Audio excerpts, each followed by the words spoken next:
जी students, कल हमारी जो डिस्कशन थी वो कंप्लीट हुई थी। एग्जाम्पल को हमने डिस्कस करना था about the pay back period, और हमें डेटा जो दिया था वो 3 प्रोजेक्ट्स का दिया हुआ है। इन्वेस्टमेंट दी हुई है प्रोजेक्ट ए की 5 मिलियन की, प्रोजेक्ट बी की 2 मिलियन एंड प्रोजेक्ट सी की 4 मिलियन, और इसके साथ साथ आपको कैश फ्लोज या प्रॉफिट की इंफॉर्मेशन दी हुई थी। कैश फ्लोज जो है आपके प्रोजेक्ट ए के वो है 1 million per annum, project B जो है उसके प्रॉफिट्स जो हैं ईयर 1 के 200, 400, 200, 100 एंड 50, और चार्ली के लिए कैश फ्लोज दिए हुए हैं आपको 800, 1200, 1000, 2000 एंड 2200। स्टूडेंट्स यहां पे वो कह रहे हैं calculate the pay back period for all the projects and state which one is better. हमने तीनों प्रोजेक्ट्स को एवेलुएट करना है और देखना है कि हम कौन से प्रोजेक्ट को चूज करेंगे ऑन द बेसिस ऑफ पे बैक पीरियड। तो इसके लिए स्टूडेंट सबसे पहले तो हमारे पास प्रोजेक्ट अल्फा है, और यहाँ पे आपको हर साल जो इनफ्लो आ रही है वो 1 मिलियन की आ रही है।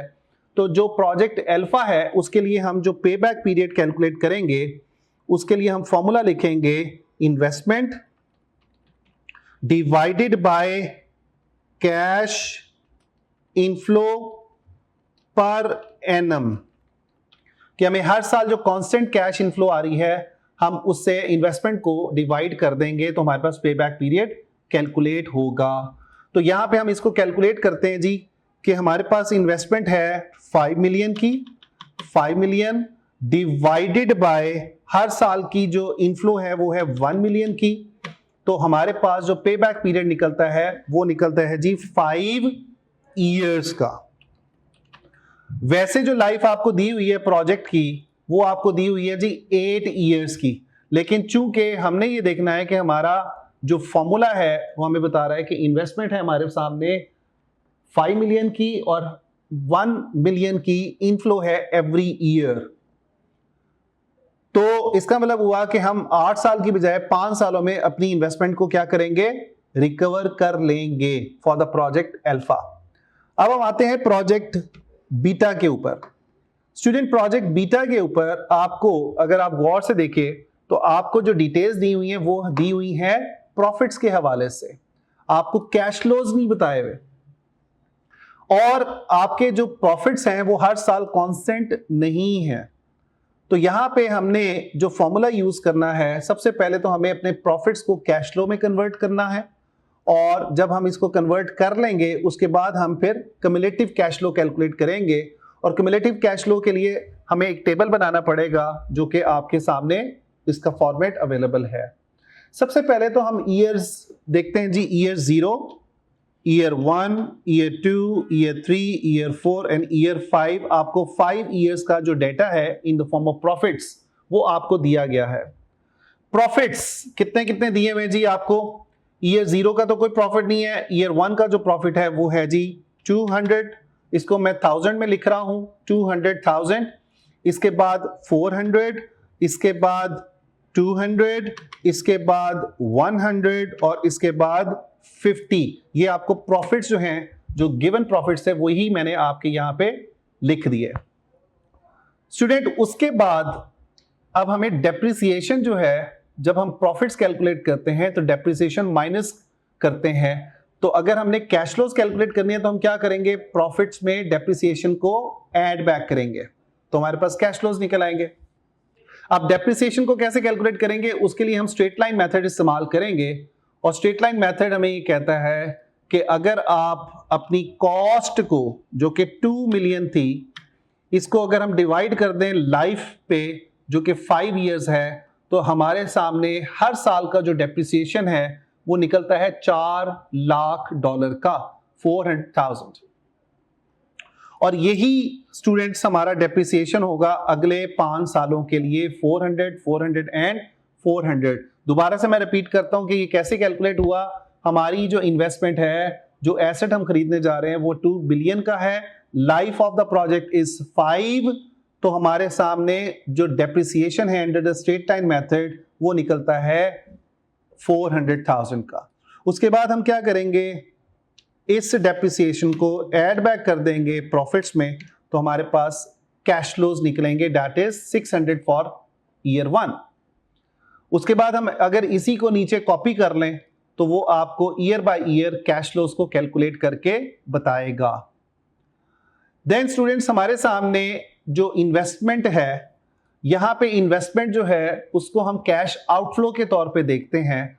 चूंकि हम इन्वेस्टमेंट करने जा रहे हैं तो मैं यहां पे लिखता हूं 2 मिलियन या $2,000 को negative figure as an outflow in the year 0, चूंकि आज हम इन्वेस्टमेंट करने जा रहे हैं। उसके बाद इस टेबल में हमने एक कॉलम बनाया है जिसका नाम है cumulative cash flows. Cumulative cash flows के लिए स्टूडेंट्स हमें क्या करना पड़ेगा, हम ये देखते हैं कि पिछले साल और अगले साल को मिला के हमारे पास कितने कैश फ्लोज हैं, और इन अदर वर्ड्स ये जो क्युमुलेटिव कैश फ्लोज हैं ये आपको बताते हैं कि हर साल के बाद कितनी अमाउंट आपने रिकवर करनी है। तो अगर हम क्युमुलेटिव कैश फ्लोज निकालें तो ये ईयर 0 के तो वही होंगे, दैट इज 2 मिलियन नेगेटिव। उसके बाद ईयर 1 की अगर हम बात करें क्युमुलेटिव कैश फ्लोज की, तो हमारे पास पीछे जो इन्वेस्टमेंट है 2 मिलियन की है, और इसके बाद हमने इसी के अंदर ऐड कर दिया 600 को, चूंकि हमारे इतनी अमाउंट रिकवर हो रही है in the form of cash inflow. तो हमारे पास आउटस्टैंडिंग कितनी हुई जी, 1400। फिर हम क्या करेंगे, पिछली जो वैल्यू है 1400 इसमें ऐड कर देंगे 800 को, तो -600। और अगर हम इसी पैटर्न पे कंटिन्यू करें -600 प्लस 600, तो हमारे पास आंसर आता है 0 का। अब सवाल ये पैदा होता है कि हमारा कौन सा फॉर्मूला लगेगा इस पे बैक पीरियड को कैलकुलेट करने के लिए। तो स्टूडेंट्स, अगर हमारे पास कैश फ्लोज को नॉन कांस्टेंट होती हैं तो हम इसके लिए जो पे बैक पीरियड का फॉर्मूला लिखते हैं वो होता है जी हमारे सामने number of complete years, number of complete years plus amount to recover. मैं भी आपको एक्सप्लेन करूंगा ये कैसे कैलकुलेट होगा, divided by next years cash inflow. जो नेक्स्ट ईयर की कैश इनफ्लो होगी वो हम लेंगे। अब स्टूडेंट्स, यहां पे अगर आप गौर करें तो हमारे सामने जो नंबर ऑफ कंप्लीट ईयर्स हैं वो कितने निकलते हैं। तो जैसे कि एक साल ईयर 0 से लेके ईयर 1 तक एक साल, ईयर 1 से ईयर 2 दूसरा साल, और ईयर 2 से लेके ईयर 3 तक तीसरा साल। और आप यहां पे ऑब्जर्व करें कि यहां पे ये 0 हो रहा है। इट मींस कि आपकी इन्वेस्टमेंट टोटल 2 मिलियन जो है वो ईयर 3 के एंड पे रिकवर हो रही है। आप इसको इस तरीके से भी देख सकते हैं कि ईयर 3 के एंड पे इट इज 0। इट मींस कि आपको जो पे बैक पीरियड आपको नंबर ऑफ कंप्लीट ईयर्स लगे वो कितने लगे, नंबर ऑफ कंप्लीट ईयर्स आपको लगे जी 3 ईयर्स। 3 सालों का जो टाइम है वो आपके लिए नंबर ऑफ कंप्लीट ईयर्स लगे। तो हमने यहां पे लिख दिया pay back period, that is complete years are students 3 years. तो सिंपल है, यहां पे चूंकि ये जो बाकी जो पार्ट है number amount of recover, amount to recover divide by next year cash inflow, ये बेसिकली आपको बताता है कि अगर आपका कुछ इनफ्लो अगले साल से रिकवर हो रहा है तो हम यहां पे इसका जो फॉर्मूला लिखेंगे वो नेक्स्ट ईयर्स के कैश इनफ्लोज को भी देखेंगे। तो that is 3 years for the project beta. ठीक है स्टूडेंट्स, यहां तक कोई आपका सवाल है तो आप मुझसे पूछ सकते हैं। उसके बाद प्रोजेक्ट चार्ली के ऊपर आते हैं और उसका पे बैक पीरियड देखते हैं कैसे कैलकुलेट होगा। स्टूडेंट्स, इसी टेबल को हम आगे कॉपी करते हैं, 5 सालों का ही डाटा है और हमारे सामने जो कैश फ्लोज हैं वो ऑलरेडी दिए हुए हैं, और इसी को हम टोटली यहां पे क्या करने लगे हैं, कॉपी करने लगे हैं। अब चूंकि हमारे पास प्रॉफिट और ये इसकी डिटेल्स मौजूद नहीं है, इसको हम करेंगे डिलीट। कैश फ्लोज जो है हमारे सामने, इनिशियल इन्वेस्टमेंट है जी 4 मिलियन की, तो यहां पे मैं लिखूंगा -4000। उसके बाद ईयर 1 स्टूडेंट्स अगर आप देखें तो ईयर 1 का कैश इनफ्लो कितना है जी 800, सो दिस इज 800। उसके बाद हमारे सामने है 1200 लिख दिया, फिर उसके बाद 1000, उसके बाद 2000, और उसके बाद हमने लिख दिया 2200। ये जो हमें कैश फ्लोज दिए गए थे हमने उसमें लिख दिया।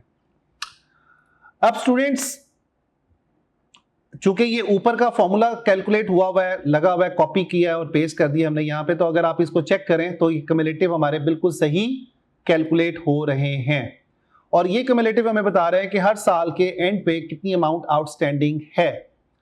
अब हम यहाँ पे उसी फॉर्मूले को लेके चलते हैं कि नंबर ऑफ कंप्लीट ईयर्स, चूंकि हमारे सामने कांस्टेंट कैश इनफ्लोज नहीं थे, तो हम सबसे पहले तो number of complete years calculate करते हैं, एंड दैट इज 3 ईयर्स।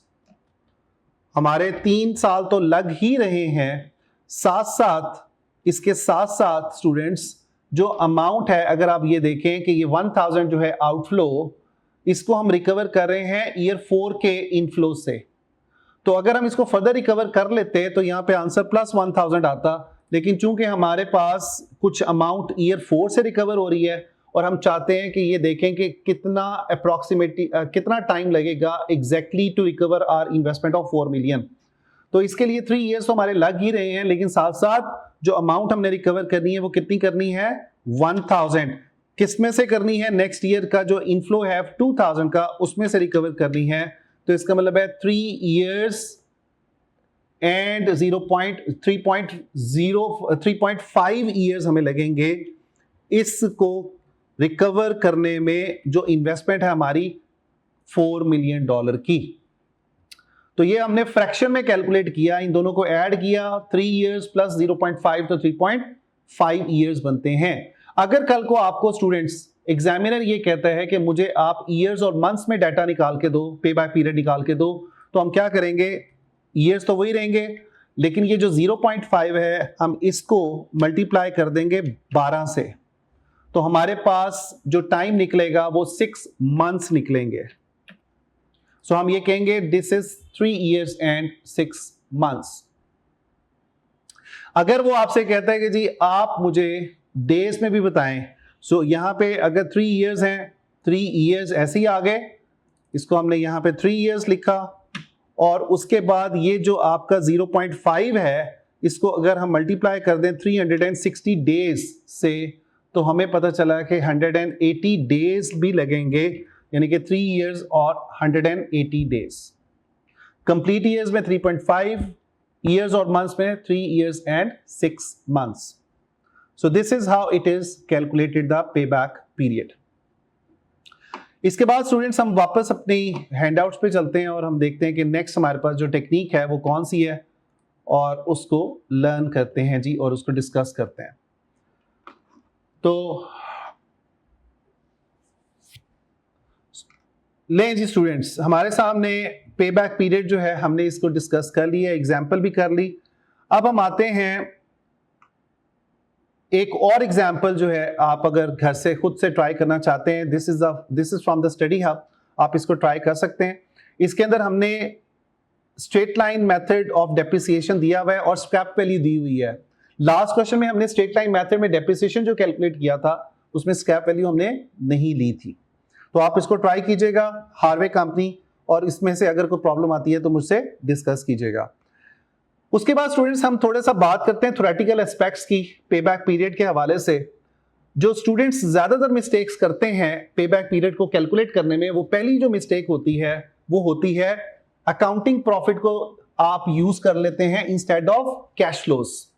तो पेपर में ये गलती आपने नहीं करनी कि अगर आपको डेटा प्रॉफिट्स का दिया हुआ है तो फर्स्ट आपने उसको कन्वर्ट करना है कैश फ्लोज में, फिर पे बैक पीरियड कैलकुलेट करेंगे। और दूसरे नंबर पे आपको कन्वर्जन का फॉर्मूला आना चाहिए कि पे बैक जो आपका कैश फ्लोज और प्रॉफिट्स जो हैं उसको आपस में कैसे कन्वर्ट किया जाता है बाय एडजस्टिंग द डेप्रिसिएशन। तीसरी चीज है calculation of months when pay back period is not in the whole years. जो अभी आपको मैंने लेटेस्ट ये बात बताई है कि आपने मंथ्स और ईयर्स में कैसे कैलकुलेट करना है, तो आपने एग्जामिनर की इंस्ट्रक्शन को फॉलो करना है। अगर वो आपसे कहता है ईयर्स में कैलकुलेट करो तो आपने ईयर्स में कैलकुलेट करना है। अगर वो आपसे कहता है कि आप कंप्लीटली मंथ्स में कैलकुलेट करें तो आपने होल आंसर को मंथ से मल्टीप्लाई करना है, तो आपने आंसर कैलकुलेट कर लेना है।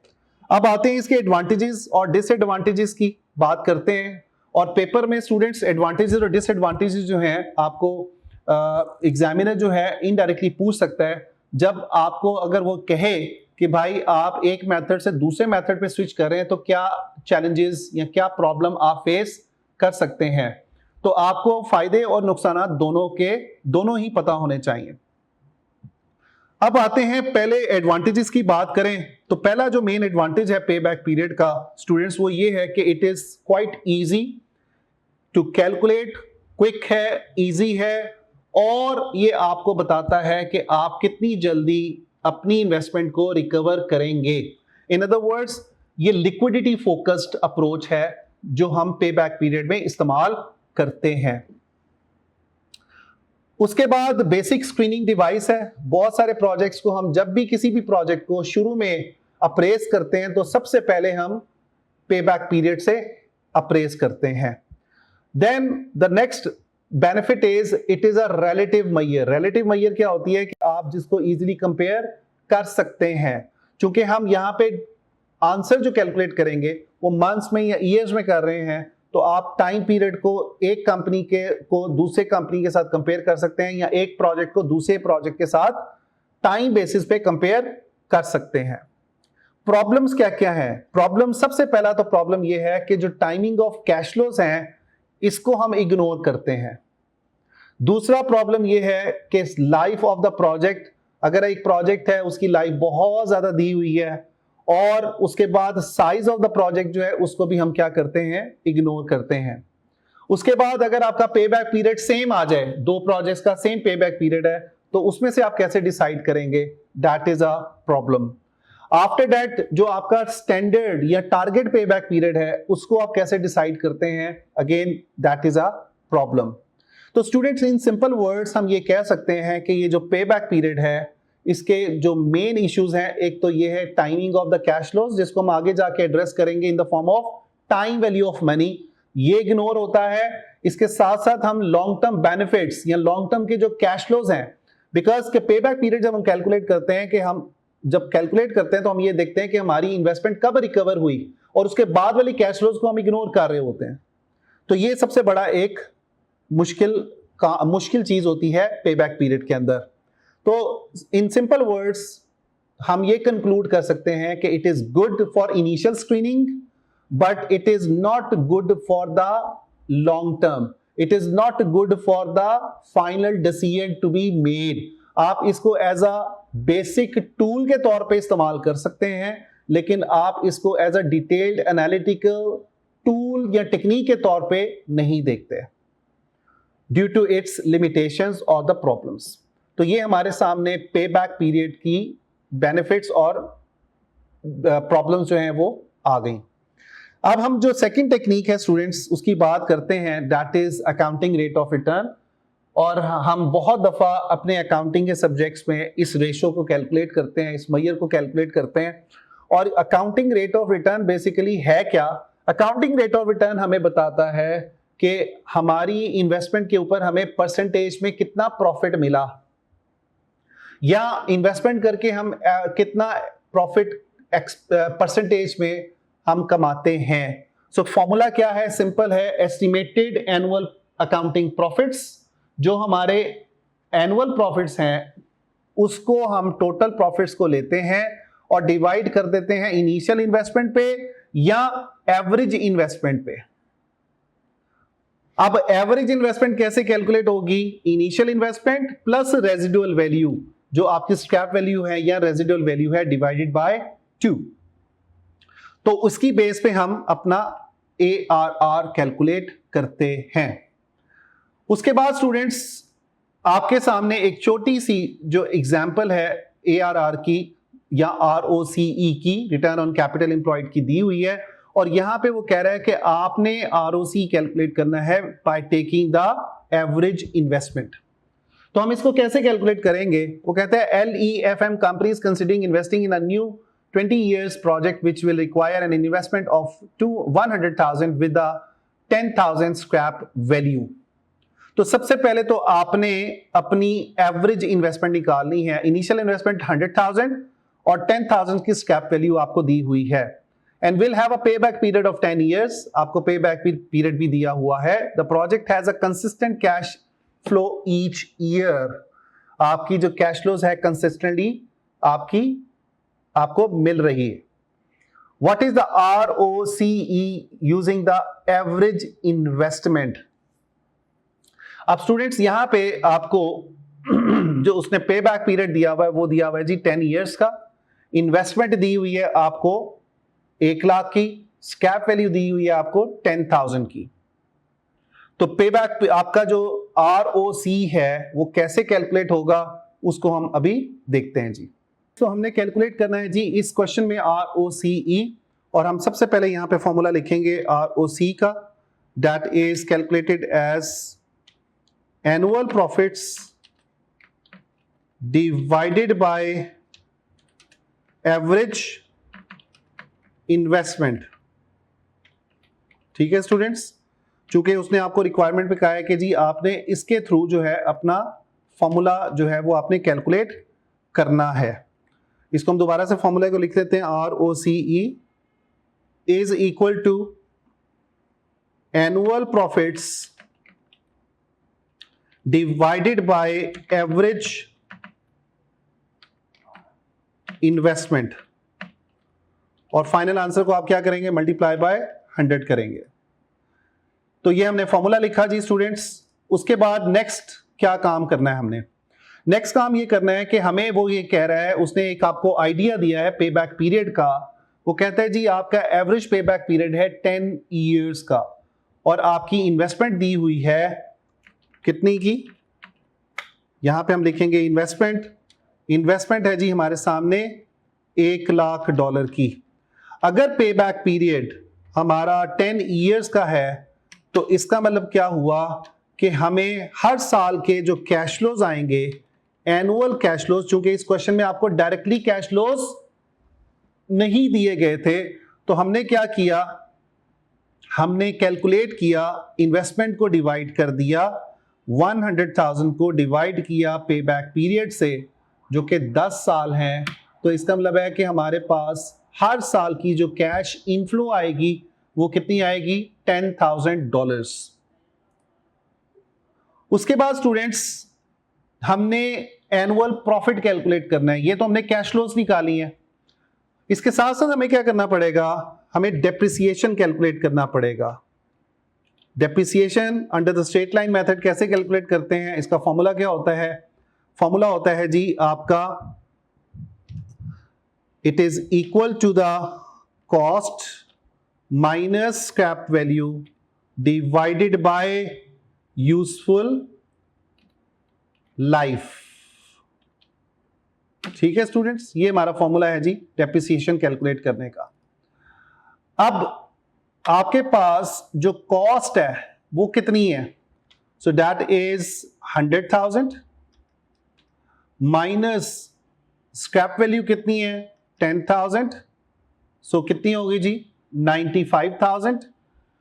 इसको हम डिवाइड करें अगर 20 से, सो 100,000 माइनस 10,000 डिवाइडेड बाय 20 इयर्स की जो लाइफ है, तो इसका मतलब हुआ कि हमारा जो एनुअल डेप्रिसिएशन है वो कितना निकलेगा, वो निकलेगा जी 4,500 पर एनम।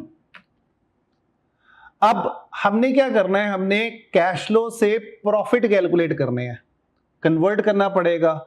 और मैंने आपको बताया था कि प्रॉफिट कैलकुलेट करने के लिए हमें क्या करना पड़ता है, हमें कैश फ्लो में से डेप्रिसिएशन को माइनस करना पड़ता है। तो हम यहां पे क्या करेंगे जी, उसी तरह प्रॉफिट, अगर आपने एनुअल प्रॉफिट निकालने हैं तो हमारे पास जो कैश फ्लोज थे 10,000 के, इसमें से हमने 4,500 माइनस किया तो 5,500 जो है वो हमारा क्या निकला, प्रॉफिट निकला। अब हम क्या करेंगे, ROC का फॉर्मूला लगाएंगे, इसको हम थोड़ा सा नीचे ले जाते हैं और ऊपर हम कैलकुलेट करते हैं ROC with the formula of annual profits that is 5,500 divided by average investment. अब एवरेज इन्वेस्टमेंट हमारे पास नहीं है, इसको भी कैलकुलेट करते हैं। एनुअल इन्वेस्टमेंट कैसे कैलकुलेट होगी स्टूडेंट्स, एनुअल इन्वेस्टमेंट हमारी कैलकुलेट होगी cost of the investment that is 100,000 plus scrap value that is, कितनी स्क्रैप वैल्यू दी हुई है आपको क्वेश्चन में, 10,000 की। So we will add this together 10,000 और इसको हम डिवाइड कर देंगे 2 से। तो हम यूजुअली जो एवरेज लेते हैं डिवाइडेड बाय 2 करके लेते हैं, तो हमारे पास एवरेज इन्वेस्टमेंट आती है 55,000 की। अब हम ये फॉर्मूला लगाते हैं जी, हमारे पास एनुअल प्रॉफिट कितने थे, एनुअल प्रॉफिट है हमारे पास 5500 और एवरेज इन्वेस्टमेंट जो है वो हमारे पास आ गई 55,000 की। तो हमारे पास आंसर आता है जो कि बनता है 10% का। तो इसको आप एवरेज इन्वेस्टमेंट के तौर पे लिखेंगे, average investment rather than annual investment, क्योंकि एग्जामिनर ने आपको स्पेसिफिकली कहा था कि आपने एवरेज इन्वेस्टमेंट के थ्रू इस क्वेश्चन को सॉल्व करना है। तो हमारा जो आंसर होगा वो होगा 10% का। राइट स्टूडेंट्स, सो हमारे लिए ऑप्शन कौन सी बनती है जी, option C is the right answer for this question. अब हम आते हैं इसके प्रोज एंड कॉन्स के ऊपर और इसके थ्योरेटिकल एस्पेक्ट्स के ऊपर कि थ्योरेटिकली हमें एआरआर के बारे में क्या पता होना चाहिए। सिंपल है, इजी है to calculate and understand it. Student, ARR और आरओसी जब हम कैलकुलेट करेंगे तो उसी तरह दो टाइप ऑफ रूल्स होंगे, कंपैरिजन रूल और फिजिबिलिटी रूल। अगर कंपैरिजन कर रहे हैं तो हम चूज करेंगे हाईएस्ट एआरआर वाले प्रोजेक्ट को और इग्नोर करेंगे लोएस्ट वाले एआरआर प्रोजेक्ट को। फिजिबिलिटी के पॉइंट ऑफ व्यू से बात करें तो हम अपने एआरआर को टारगेट एआरआर से या टारगेट आरओसी से कंपेयर करेंगे और अगर हम अपने टारगेट को मीट करते हैं तो इट मींस कि that project will be the good project, otherwise it will be the bad project. अब बात करते हैं कुछ मिस्टेक्स की। यूजुअली जो स्टूडेंट्स हैं वो गलतियां क्या करते हैं कि एआरआर को कैलकुलेट करने के लिए कैश फ्लोज का इस्तेमाल करते हैं rather than accounting profits. So ARR is basically our accounting technique, it is based on our accounting profits और वो जो अकाउंटिंग प्रॉफिट्स हैं वो आप फाइनेंशियल स्टेटमेंट से कैलकुलेट करते हैं। तो ये एक मसला हमें दरपेश होता है एज अ स्टूडेंट कि हमें कंफ्यूजन आ जाती है कि हम कैश फ्लोज को यूज करते हैं rather than profits. Second problem है जी calculation of the cumulative accounting depreciation. हम डेप्रिसिएशन का जो मेथड है उसको गलत इस्तेमाल करते हैं और उसके बाद एवरेज इन्वेस्टमेंट अगर क्वेश्चन में कहा है तो हम एवरेज की जगह एनुअल इन्वेस्टमेंट से आरओसी को कैलकुलेट करने की कोशिश करते हैं due to the exam pressure और due to the lack of understanding. तो ये बहुत इंपॉर्टेंट है कि आप एक तो अपने कैश फ्लोज या प्रॉफिट्स को यूज करेंगे, कैश फ्लो को यूज नहीं करेंगे। Second important issue is choosing the method of depreciation. तीसरा आपका एवरेज इन्वेस्टमेंट या एनुअल इन्वेस्टमेंट में चूज करना। आते हैं जी इसके एडवांटेजेस और डिसएडवांटेजेस की तरफ। इजी टू कैलकुलेट है और आप सारे लाइफ ऑफ द प्रोजेक्ट के जितने भी एनुअल प्रॉफिट्स हैं सारों को कंसीडर करेंगे। उसके बाद प्रॉब्लम्स क्या क्या हैं। प्रॉब्लम्स में सबसे बड़ा मसला आता है टाइम वैल्यू ऑफ मनी का, यानी कि timing of the cash flows. It is a problem that is ignored in ROC. दूसरा मसला आता है जी आपका आरओसी के अंदर, दैट इज अकाउंटिंग प्रॉफिट हम जो यूज करते हैं रादर देन कैश प्रॉफिट्स। और आपको पता है कि अकाउंटिंग प्रॉफिट्स को मैनिपुलेट किया जा सकता है। अगर आप अकाउंटिंग प्रॉफिट्स को मैनिपुलेट करेंगे तो आपका एआरआर डिफरेंट आंसर देगा। और उसके बाद इट इज बेसिकली आपको ये रिलेटिव मेजर है, परसेंटेज में आपको आंसर आ रहा है।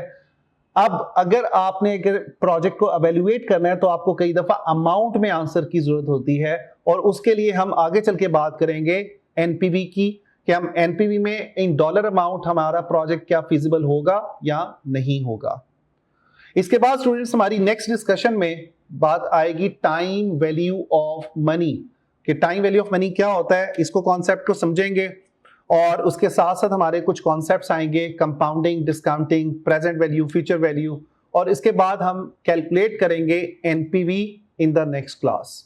Thank you very much.